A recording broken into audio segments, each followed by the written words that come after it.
আল্লাহর শপথ করে বলছি, ভোরের দোয়ার চাইতে, তাহাজ্জুদের ওয়াক্তের দোয়ার চাইতে কার্যকর কোন সময় আর দ্বিতীয়টি। এজন্য ভোর রাতে দোয়া করার অভ্যাস করবেন। রমজান মাস আসছে, আমি সবসময় বলি ভাইরে, সারা বছর পারেন না ডিউটির জন্য ভোর রাতে ঘুমায় থাকেন, বুঝতে পারি, কিন্তু রমজানে তো সাহরি খাওয়ার জন্য উঠেন। অতএব শুধু সাহরি খাওয়ার জন্য না উঠে, সাহরি খাওয়ার পাশাপাশি 10টা মিনিট টাইম নেবেন, একটা রুমে যে দরজা আটকে দিবেন, কেউ জান নাই, সেখানে একটু আল্লাহর সাথে একটু কথা বলবেন। ছাদে চলে যাবেন, মসজিদে চলে যাবেন, নির্জন জায়গায় চলে যাবেন, সাহরি খেয়ে চলে যাবেন, অথবা সাহরি খাওয়ার আগে ওটা করে এসে পরে সাহরি খাবেন। কিন্তু ভোর রাতের দোয়া যেন রমজানে মিস না হয়।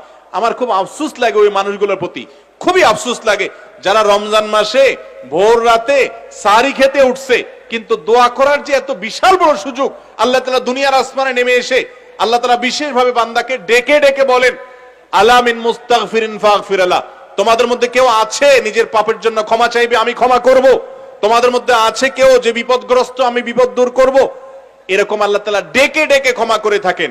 অতএব ভাইরা আমার, ব্যক্তিগত জীবনে অনেক মানুষকে দেখেছি, অনেক মানুষের কথা শুনেছি যে তার জীবনে এমন সমস্যা হয়েছে, সমাধানের কোনো পথ তার সামনে খোলা নাই, ভোর রাতের দোয়াটা অনবরত করতে থেকেছে, আল্লাহ তাআলা অলৌকিক ভাবে পথ খুলে দিয়েছেন। এই জন্য রমজান মাস আসছে, আমি আপনাদেরকে আবেদন করব, আমি আবারও বলছি, যে মানুষ সাহরি খেতে উঠে একটিবারের জন্য দোয়া করে না, তার চেয়ে কপাল পড়ার কেউ না যে শুধু সাহরি খেলো। ভাই সাহরিও খান, পাশাপাশি 2-4 মিনিটের জন্য হলে দোয়া করেন, করবেন না ইনশাআল্লাহ?